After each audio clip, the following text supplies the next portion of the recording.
Papa mummy के लिए best gift कारवा मिनी।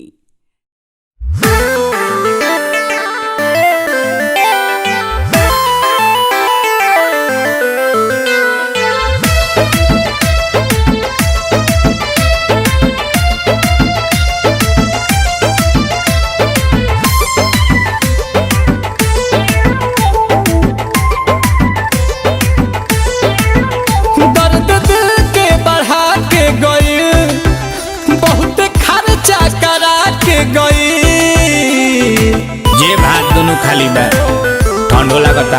दर्द दिल के बढ़ा के गई, बहुत खर्चा करा के गई। हमके लागल की लाइक करत भी यार, बाकी ठेंगा देखा के गई।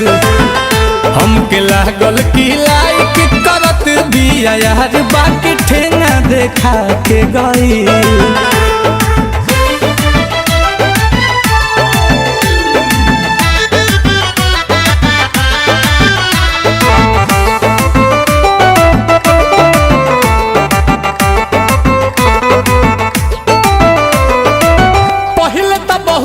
बनल भोली भाली, बाद में तो साफा निकल गइल जाली।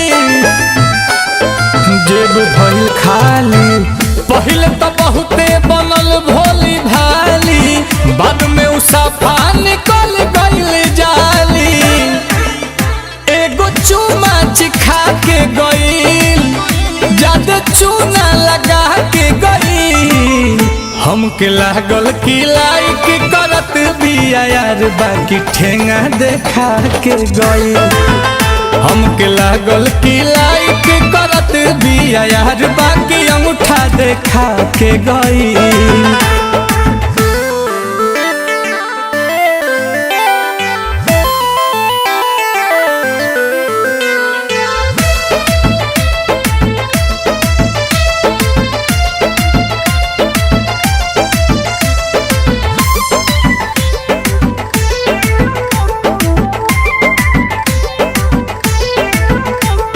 किस्मत में मुर्गा देले बाटे अंडा, सुनील कोमल हो रही जाई है बांडा, बढ़ल जाता ठंडा।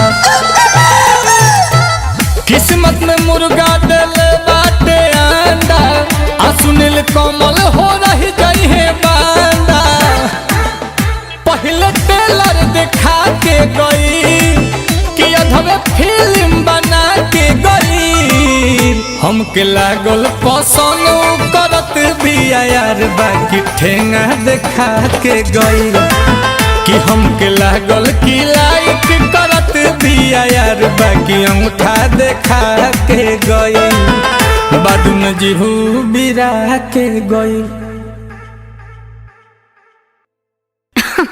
अरे पूरा इंडिया हिली बाबू, खाली तू देखत जा।